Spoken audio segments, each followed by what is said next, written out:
바로 김부선 씨 관련 이야기를 하려는 건데요. 무관한 사람들에게 일단 SNS 공격을 지금 또 하고 있고 왜 그런지. 그리고 변호사 필요 없다더니 조사 거부하고 가면서 변호사 선임해서 다시 오겠다고 했고. 일단 요 문제부터 SNS 공격을 하고 있는데 이 의도가 뭔지. 김부선의 계속되는 저격 도대체 왜 그러시는지. 조사 전에 바보야 팩트는 불륜이 아닌 싱글로 속인 것이다. 그리고 출석해서 연인관계 증거 너무 많다. 죽을 각오로 싸울 것이다 하고 막상 경찰 앞에 가서는 조사를 거부하고 나오면서 변호사 입회하에 다시 올게요. 그리고 결정적 증거는 제출했습니다. 고소할 것이에요. 라는 말을 남기고 갔는데 이재명 인간이길 포기, 법정에 세울 것. 이재명. 국민 속인 대가 곧 겪을 것. 참고인 조사 나간 주진우 기자. 무능한 패소 변호사 뒤로 1천만 원을 줬는데 과거 무릎 변론한 박주민 의원. 지지 철회하겠다. 이재명의 사실관계를 물어야 한다. 매도하지 말길 바란다. 강기정 의원? 본인이세요? 네. 왜 여기 등장하셨어요, 갑자기? 그래도 제가 설명 좀 더 드릴게요. 이재명 측에서는 김부선 주장 사실무근 도정에 집중할 것이다. 김부선 왜 결혼 안 했냐 묻자 미소만. 그리고 혹시 게이냐? 물었더니 계속 미소만. 이런 얘기를 했고 S씨는 김부선 프로필 사진 속 여자인데 내가 이재명을 총각으로 소개했다고요? 정말 황당하네요. 이런 얘기를 했습니다. 들어보시죠. 오늘 좀 갑자기 출석하겠다고 통보하게 되신 뭐 특별한 이유가 좀 있으십니까? 네, 그 동기는 제 아이 아시다시피 미혼모고요. 그 아이를 출국을 못 보고 떠났습니다. 그래서 저도 이제 더 이상 잃을 게 없기 때문에 더 진솔하게 진실을 국민들에게 알려야 된다는 의무감으로 나왔습니다. 그 연인 관계라는 입장이시잖아요. 그렇습니다. 예, 연인 관계를 입증할 만한 증거나 혹시 자료가 있으실까요? 너무 많이 있습니다. 이재명 씨 들으세요. 저 김부선은 여기까지 오기를 원치 않았습니다. 누가 나에게 진실을 호도하도록 중간에서 공작을 했는지, 어떤 욕설과 어떤 협박을 이재명 씨가 내게 했는지, 또한 어떻게 나를 속였고 내 딸과 나를 명예훼손, 인격 살해했는지, 그럼에도 살아있는 우리의 관계를 부인하였고 나를 정신병자로 만들었습니다. 이제는 이재명 씨가 답변할 차례입니다. 다 포기하고 죽어가는 강아지와 삶을 끝내려고 했으나 내 딸 이미소와 공지영 작가의 양심 고백을 듣고 살기로 했습니다. 이제 죽을 각오로 거짓과 싸울 것입니다. 인간 김부선이 인간 이재명을 법정에 세울 것입니다. 누구라도 억울한 일을 당하면 안 되고 풀어야 되겠죠. 근데 지금 강기정 전 의원님은 왜 갑자기 지금 여기 등장을 하신 거예요? 제가 이런 이야기를 합니다. 김부선 씨하고 저는 나쁜 관계가 아니거든요. 사실은. 오래전에 이제 만났던 적도 있고 그런데 그 제가 최근에 어디 방송에서 오래전에 만났던 적도 있고 하면 또 오해가 생겨요. 그러니까 무슨 일로 만나신 거예요? 그냥 막연히 그러다가 요새 하도 말이 무서워서. 사실은 이런 문제와 관련된 조금의 그러니까 뭔가 있습니다. 도움을 청하거나 뭐 네, 예. 그런 것 때문에 만나 뵙겠죠. 그런데 이제 자꾸 SNS 상에서 논쟁만 이어가길래 예. 그러지 말고 증거 있으면 들고 가서 빨리 조사받고 이제 국민들이 더 가는 것은 서로 피곤하다. 이런 이야기를 했더니 이제 그건 다 일반적인 얘기인데. 네, 그 이야기 말했습니다. 그랬더니 이제 뭐 다른 사람이 아니고 강 의원님이 얘기하셔서 아마 좀 더 서운했다 뭐 이런 생각 그런 것 같은데요? 같아요. 예. 그래서 뭐 전화라도 해서 오해하지 말라고 말하고 싶지만 또 그럴 수도 없고. 차라리 가만히 있으시는 게. 네, 그래서 꼼짝 못 하고 있습니다. 그럼 다음에 누가 차 교수님 이어가실래요? 예. 뭐 김부선 씨가 사건과 무관한 사람들에서 SNS 공격을 하는 이유가 뭐냐고 질문을 하셨는데 저도 뭐 김부선 씨의 정확한 의도를 모르겠는데 제 나름대로 생각했을 때는 일종의 김부선 씨만의 방법, 나름대로 대처법 이런 것이 아닐까 소위 말해서 김부선의 방법이 아닐까 생각을 해봤습니다. 근데 그게 공감을 얻을 수 있느냐가 문제. 그렇죠. 그러니까 본인 스스로는 상당히 나름대로는 상당히 억울하다고 생각을 하고 있는 것 같아요. 네, 그렇기 예. 때문에 자신을 도와줬던 그러니까 박주민 변호사, 지금은 이제 의원이긴 합니다만, 네.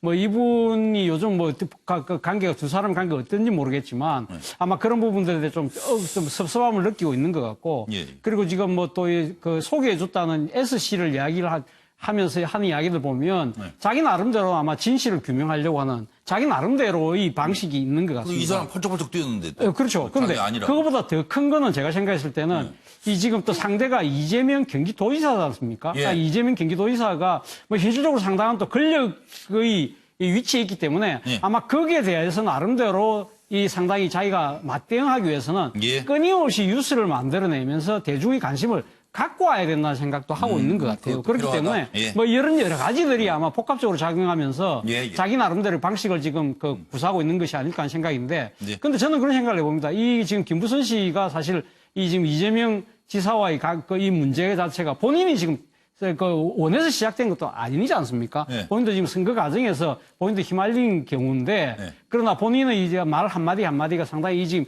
공적 파장을 상당히 갖고 올 수 들어오고 있는 있죠. 예, 파장을 예, 갖고 올 수 있는 문제이기 때문에 예. 본인이 좀 은행에 신중할 필요는 있겠다는 생각을 해봅니다. 네, 정태근 근데 의원님. 저는 한편 좀 이해가 가는 게요. 지금 얼마나 힘들겠어요. 얼마나 외롭고. 더더군다나 딸도 갑자기 떠나버렸고. 그래서 제가 보기에는 기억도 지금 과거에 어떤 기억을 했다라는 것이 일목요연하게 지금 정리가 안 되니까 이 사진도 나오고 저 사진도 나오고 이 사람한테도 얘기하고 이런 거거든요. 시간이 좀 많이 지났죠. 그래서 제가 보기에는 지금 그런 안정을 찾아줄 수 있는 변호인이 필요해요. 여기 지금 변호인님 3분이나 계시는데 좀 물어변론이라도 좀 해주셔가지고 그럼 뭐 강용석 변호사가 연락했다면서요. 변론 하겠다고. 근데 돈 얘기는 안 한 거예요? 그거는 지금. 지금 상황이 지금 누가 좀 자원에서 무려 헌신적으로 변론을 해줘도 지금 생각을 잘 정리하기가 쉽지 않을 것 같은데. 그렇긴 하죠, 개인적으로는. 네. 그럼 변호인도 넘어가요? 네. 무료 변론 여부? 그것도 맞아. 물어보세요.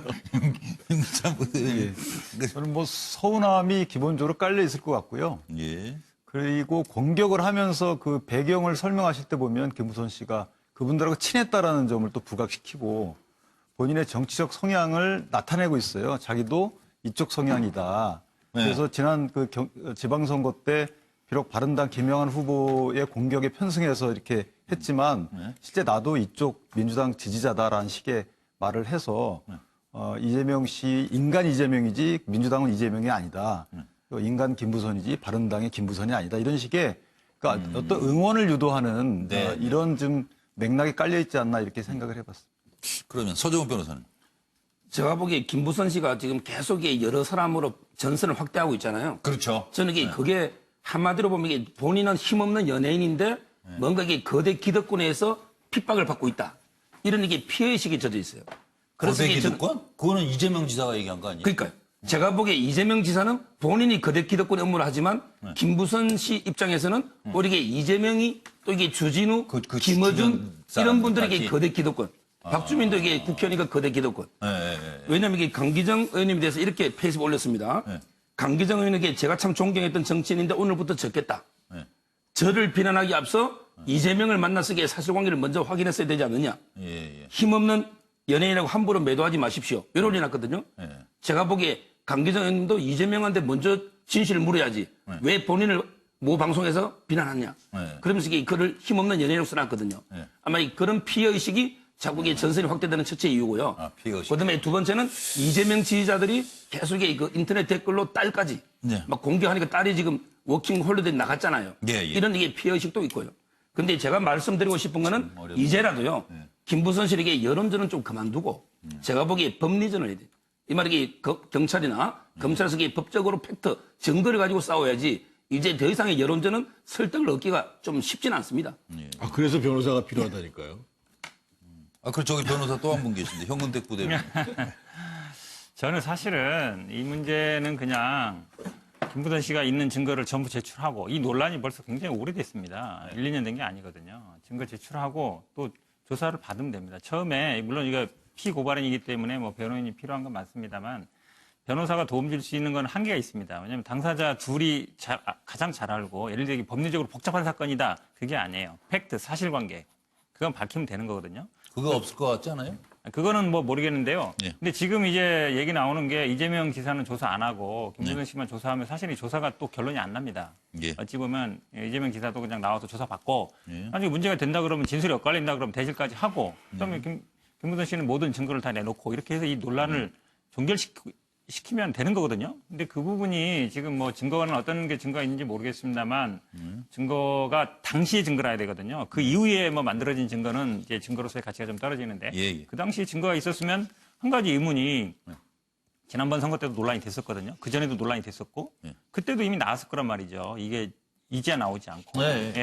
그러면 그런 증거들을 그 당시에 이미 제출해서 논란을 종결시켰어야 되는데 이게 계속 논란이 되는데 논란이 되는 이유는 저는 뭐 어쨌든 이 선거 과정에만 논란이 되고 있어요. 선거 과정에 논란은 된다는 것 자체가 어느 정도 이제 정치적이라고 보는데요. 논란을 끌려내려면 두 분이 한 번씩 조사를 각자 나와서 받고 그다음에 진술이 어긋나면 대질도 하고 그걸로 딱 판단을 내리고 이제 끝낼 때가 됐다. 더 이상 이런 문제로 해서 이렇게 뭐 SNS 세상 시끄럽게 하지 마라. 네, 저는 그렇게 생각하고 있습니다. 아니, 그러니까 이제 지금 김부선 씨의 결정적 증거 제출에 대한 예상을 여쭤보려고 그랬어요. 그리고 이 문제하고 또 하나, 경찰은 김부선 씨 변호사 없이 와도 된다는데 조사를 거부했어요. 이런 상황에서 변호사 선임하겠다는 건 왜 그럴지. 이 두 가지를 묶어서 지금 우리 변호사들께만 좀 여쭤보고 싶은데요. 예. 들어보시죠. 9월 10일 안 남기고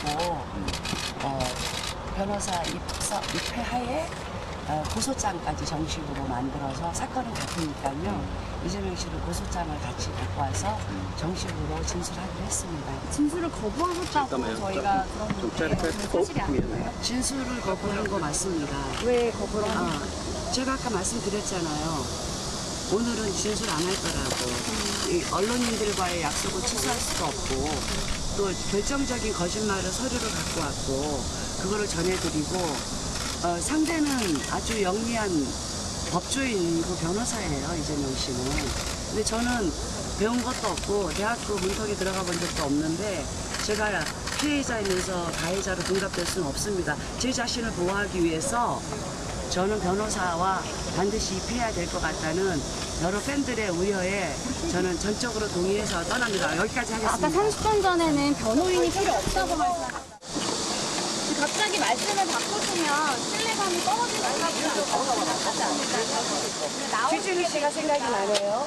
당시 정치하시지 말고 기자면은 기자다운 하십시오. 분명히 말씀드렸어요. 변호사가 필요 없다고 기자 맞습니까? 어느 신문사예요? 약간은 변호사가 필요 없다고 말씀하셨어요. 어느 신문사입니까? 대답하세요. 저는 답변할 권리 의무 없습니다. 어느 신문사입니까? 권리는 없으신데 어느 여쭤볼 수 신문사입니까? 있습니다. 거부를 하겠습니다. 저희들은 또 설득을 했거든요.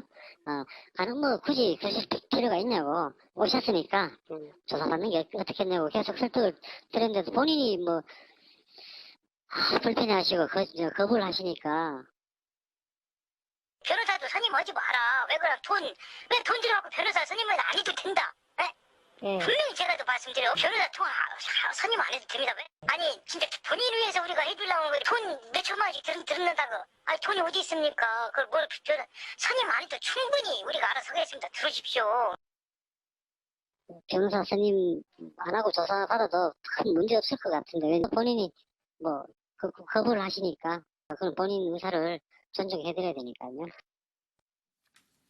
이 과정이 어떻게 될지 서정욱 변호사님. 예. 성사에 휘말리지 말라고 그래서 옛날에도. 예. 그렇잖아요. 그렇죠. 힘들어져요, 집안이. 계속 거부할 수는 없죠, 경찰 조사를. 김부선 씨가요? 예. 그렇죠. 김부선 씨는 제가 보기에 신분이 두 개입니다. 예. 하나는 이게 피고발인이고 예. 하나는 이게 참고인이에요. 그리고 또 고발한대잖아요, 이제 또. 그러니까 이재명 일단 현재 신분은 현재는 김영환 후보가 고소한 거는 참고인에 불과해요. 예. 그다음에 그 대책단 있잖아요. 이재명 씨하고 대책단. 예. 거기서는 이게 피고발인이거든요. 예. 근데 그것만 가지고는 김부선 씨는 한계가 있습니다. 예. 왜냐하면 이게 이재명 지사 대책단에서 고발한 거는요. 예. 그 노무현 대통령에게 그 연결식 있잖아요. 근데 예, 비가 안 그때, 오는데 예. 그때 왜 갔느냐. 예, 요 맞아요. 부분만 딱 고발한 거예요. 그럼 이게 그 부분밖에 조사를 안 해요. 그러니까 김부선 씨는 폭넓게 이재명 지사와 관계를 이야기하고 싶어도 조사하는 게 노무현 대통령 연결식밖에 없으니까 예. 그게 한계가 있는 거고요. 예. 그다음에 김영한 후보는 공직선거법으로 고발한 건데 참고인에 불과해요. 네. 따라서 이게 적극적으로 본인이 이재명 지사를 공격할 수가 없잖아요. 네. 그러니까 이제 김부선 입장에서는 이제는 변호사를 선임해서 네. 내가 이게 모든 사건의 전모에 대해서 이재명 지사를 고소를 하겠다. 예, 예. 그럼 이게 고소하겠다잖아요. 그렇죠. 그럼 이게 둘이는 완전히 피할 수 없는 이제 사활을 그 전면전을 벌일 수밖에 없잖아요. 예. 누구 한 명은 예. 그런 이게 의도로 아마 이게 보입니다 지금. 아니, 근데 전면전을 간다 하더라도 제가 보기에는 경찰이 지금 어쨌든 이걸 뭐 검찰에 넘기는 겁니까? 이 사건을 수사해서? 그렇죠. 이게 보통은 한 2개월에서 3개월 정도 시간을 주고요. 예. 그럼 이게 경찰이 조사해서 검찰로 넘기는데 네. 일단 이게 김부선 씨가 계속 연기할 수는 없는 게 기간 제한이 있고요. 그다음에 피고발인 신분이기 때문에 예. 계속 연기하면 이게 체포영장도 발부될 수 있기 때문에 곧 아마 9월 초에는 갈 거로 보입니다. 아니, 이러다가 뭐 결론 없이 끝나는 수는 없어요? 그러진 않고 이게 증거가 안 나오고 공직선거법은 또 시효가 있습니다. 시효가 예. 있어서 6월 만약에 선거였으면 12월 올해 내로 이제 시효가 끝나기 때문에요. 네. 근데 시효가 이제 그 전에 공소 제기를 해야 되기 때문에 예. 검찰 수사도 할 수 있어서 경찰이 마냥 끌기는 어렵고요. 만약에 피고발인 신분이기 때문에 뭐 만약에 안 들어온다 그러면 뭐 체포영장 발부할 수 있는 거예요. 강제 수사할 수 있습니다. 아니, 그래도 수사 결과 결론 없이 끝날 수도 있는 거 아니에요? 불기소로. 불기소될 수도 있죠. 물론 이제 그건 검찰에서 최종적으로 결정을 하겠죠. 네. 예. 근데 지금은 아마 경찰은 이제 기초 조사 단계이기 때문에요. 당연히 네. 조사를 받아야 되는 게 맞고요. 결정적인 증거를 얘기하는데 저는 결정적인 증거는 일단 본인의 진술이 가장 중요하다라고 본인이 구체적인 얘기, 그 상황에 대해서 그 당시. 그것도 굉장히 중요한 증거. 그럼요. 이런 사건에서는 당사자밖에 없기 때문에 우리가 물증을 그 당시를 제가 나중에 문제 삼을 걸 생각해서 뭐 그 문자를 캡처해 놓는다든지 뭐 녹음해놨든지 이런 거 많지 않거든요. 네, 본인이 그럴 것 얼마나 같아요. 그 당시 상황을 구체적으로 진술하느냐. 그게 가장 중요합니다. 근데 이제 그 이외의 증거들은 모르겠습니다만 보통 남녀 사이 같은 경우에는 문자라든지 카톡이라든지 뭐 메시지라든지 이런 게 보통 많이 나옵니다. 뭐 이메일이라든지 이런 게 나오는데 이거 한참 옛날 일이죠. 예, 옛날 거라서 없을 것 같고요. 아마 본인이 나와서 얼마나 구체적으로 진술하느냐 거기에 대해서 예. 이재명 지사가 얼마나 반박하느냐가 증거일 것 같고요. 변호사 물론 필요합니다. 당연히 피고발인이고 이게 아버지 뭐 국민적인 관심사기 때문에 필요한데 처음에는 마치 처음부터 만약에 내가 변호사 대송해서 나가겠다 한 게 아니라 처음에는 뭐 다른 사람 통해서인지 모르겠지만 뭐 그냥 가겠다 하다가 나중에 이제 이렇게 돼서 약간 저는 말을 바꾸게 한 게 아닌가 생각이 드는데요. 이거 피고발인 피의자 신분이라 그러면 뭐 방법은 많습니다. 뭐 국선 변호 같은 제도도 있고요. 국선 변호인 제도도 있기 때문에 원해도 고발인은 뭐 또 모르겠지만 네. 피해자가 아니라 자기가 피고발인이기 때문에 물론 그 요건은 있습니다. 다 되는 건 아닌데요. 예. 이용할 수 있는 방법 많이 있는데 변호사를 자꾸 이렇게 얘기하는 게 저는 뭐 약간 이렇게 시간 끌기 아닌가 이런 생각도 조금 들고 있습니다. 사실상. 왜냐하면 처음부터 그냥 이렇게 나가는 게 맞거든요. 그리고 증거도 있으면 한 번에 제출해서 진술하면 되는데 이게 자꾸 뭐 안 나가는 걸 자꾸 처음엔 뭐 강아지 얘기했다가 뭐 그러니까 이런 변명을 하는 것으로 들릴 수 있다. 얘기하는 게 저는 예. 어찌 보면 약간 시간 끌기 아닌가 이런 생각이 좀 듭니다. 시간 끝나고 유리한 건지 모르겠지만 윤기찬 부대변인 보시면 어때요? 네, 제 생각에는 아마 본인이 갖고 들어간 증거에 대한 본인 생각과 그에 대한 경찰의 평가가 다르기 때문에 좀 편파적이라고 오해할 수 있어요, 이분이. 야, 이거 편파적으로 하는구나, 정해놓고 하는구나, 그래서 변호사 선임에 와서 해야 되겠다, 이렇게 생각을 했던 것 같고요. 지금 그리고 또 하나 깊숙이 생각하셨다면 이재명 지사가 와서 조사받고 난 이후에 그것을 탄핵하거나 반박하는 것이 유리하다. 아마 이렇게 평가를 했을 것 같습니다. 그건 옳은 평가고요. 그래서 아마 변호사하고 그런 정도는 상의하고 하지 않았을까 이렇게 생각을 합니다. 예. 그럼 이재명 지사 조사받아야 되고 대질도 가능해요, 그러면? 대질도 가능합니다. 예, 그렇습니까? 그리고 이제 그 다음 문제로 넘어가도록 하겠습니다. 벌써 6시 47분 지났습니다. MBN 생방송 뉴스와이드를 보고 계신데요. 훗날에 나는 드루킹 특검에서 일했다는 것을 자랑스럽게 생각한다. 이렇게 말하기는 좀 어려워지는 거 아닌가. 일단 오늘 수사 마무리했습니다.